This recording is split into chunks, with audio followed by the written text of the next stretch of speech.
Hi friends, welcome to our channel వీక్స్తాస్ kitchen. ఈరోజు మనం బాలింతలకి బాగా ఉపయోగపడుతుందండి ఈ కర్రీ. ఇది చిన్న చేపల కర్రీ అండి. ఇది పాలు అయితే చాలా బాగా పడతాయి ఈ కర్రీ తింటే. నేనైతే డెలివరీ టైంలో చాలాసార్లు తిన్నాను ఈ కర్రీ. అయితే వంకాయ వేసుకోకూడదండి, సిజేరియన్ చేస్తుంటారు కదా వాళ్ళకి చింపు వస్తుంది గుడ్ల దగ్గర. వంకాయ మాత్రం స్కిప్ చేసి మిగతాది యాడ్ చేసుకోండి. చాలా బాగుంటుంది, చాలా యూజ్ అవుతుందండి ఈ కర్రీ డెలివరీ లేడీస్కి. ముందుగా ఒక బాండిల్ పెట్టుకొని గ్యాస్ ఆన్ చేసి అందులో నూనె వేసుకొని టమాటాలు, పచ్చిమిర్చి, ఉల్లిపాయలు వేసుకొని పసుపు, ఉప్పు వేసుకొని కొంచెం ఫ్రై అయిన తర్వాత మామిడికాయ ముక్కలు, వంకాయ, చేపలు వేసుకొని 2 మినిట్స్ ఫ్రై అయిన తర్వాత అందులో కారం వేసుకోవాలండి.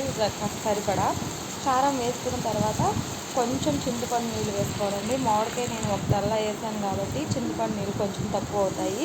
మీరు మామిడికాయ వేసుకోకపోతే చింతపండు మాత్రం కొంచెం ఎక్కువ వేసుకోండి. గుజ్జు చేపలు వేసుకున్నాం కదా, నీసు వాసన వస్తుంది. సో దానికి సరిపడా నీళ్ళు పోసుకొని కూర అనేది చిక్కబడేంత వరకు చేసుకోండి. అంతేనండి. కర్రీ చాలా సింపుల్గా ఉంటుంది, చాలా టేస్టీగా ఉంటుంది. డెలివరీ లేడీస్కి అయితే చాలా బాగా ఉపయోగపడుతుందండి కర్రీ.